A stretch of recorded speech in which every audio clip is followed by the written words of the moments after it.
SC ఉపకులాల వర్గీకరణపై supreme court చారిత్రక తీర్పు వెలువరించింది. ఈ సందర్భంగా హైదరాబాద్ అంబర్పేటలోని శ్రీ రమణ చౌరస్తాలో డాక్టర్ బాబాసాహెబ్ అంబేద్కర్ విగ్రహానికి పూలమాలలు వేసి ఎంఆర్పీఎస్ నాయకులు నివాళులర్పించారు. అనంతరం మందకృష్ణ మాదిగ చిత్రపటానికి పాలాభిషేకం చేశారు. ఈ కార్యక్రమంలో Amberpet minority cell chairman Aleem తదితరులు పాల్గొన్నారు.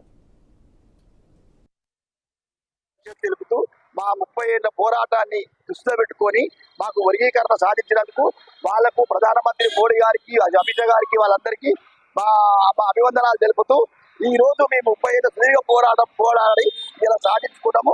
ఇలా మాలవాళ్ళు 59 ఎస్సీల 59 కులాలు, మాలవాళ్ళు కూడా మా సోదరులే. వాళ్ళు కూడా వేరే ఉద్దేశం అనుకోవద్దు.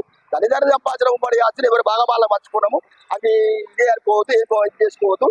అది ఒకటి అనుకోవాలి, అది అనుకోవద్దు.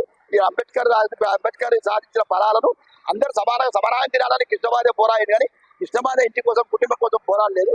అందరికీ సమానం జరగాలని కృష్ణమాదిగ 1995లో నా వివాహం జరిగింది. అప్పుడు కుల వివక్షణ బాగుండే. నా పెళ్లిల పల్లెటూరులో పెళ్లి జరిగింది. అది అప్పుడు హోటళ్ళ స్టీల్ గ్లాస్, కాంచ్ గ్లాస్ పెడుతుండే. స్టీల్ గ్లాస్, కాంచ్ గ్లాస్ ఏమో మాకు ఇస్తుండే మాదిగలకు. కాంచ్ గ్లాస్ చాయ్ తాగి మళ్ళీ గిలాస్ గాడికి అలా పైసలు ఇచ్చేటోళ్ళం. అంత హీనంగా బతికినాం. అప్పుడు మందకృష్ణ పోరాటంతో ఈరోజు యావత్ ప్రపంచంలో, భారతదేశం మొత్తంలో కూడా మాదిగలు అంటే పులిబిడ్డలు అన్నట్టు మాదిగలు కూడా అందరు కూడా మంచి సమానంగా చూస్తున్నారు. ఇలా చాలా గొప్ప విషయం. ఈ సుప్రీంకోర్టు తీర్పు ద్వారా ఎస్సీ వర్గీకరణ జరిగింది. మందకృష్ణ మాదిగ గారి 35 ఏళ్ల కళ సాకారమైంది.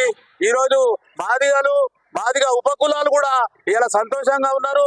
ఎందుకంటే ఇన్నేళ్ల సుదీర్ఘ పోరాటం సుప్రీంకోర్టు తీర్పిచ్చినందుకు ధన్యవాదాలు తెలియజేస్తూ, ఎప్పుడు ఈ దాదాపుగా ఈ వర్గీకరణ గురించి 30 ఏళ్ళగా మన మందకృష్ణ మాదిగ అన్న పోరాడారు. అది ఆయన కళ ఇవాళ నెరవేరింది.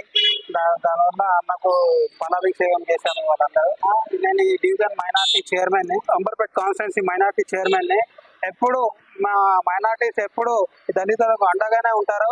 వాళ్ళు కూడా మాకు ఎప్పుడు అండగానే ఉంటారు.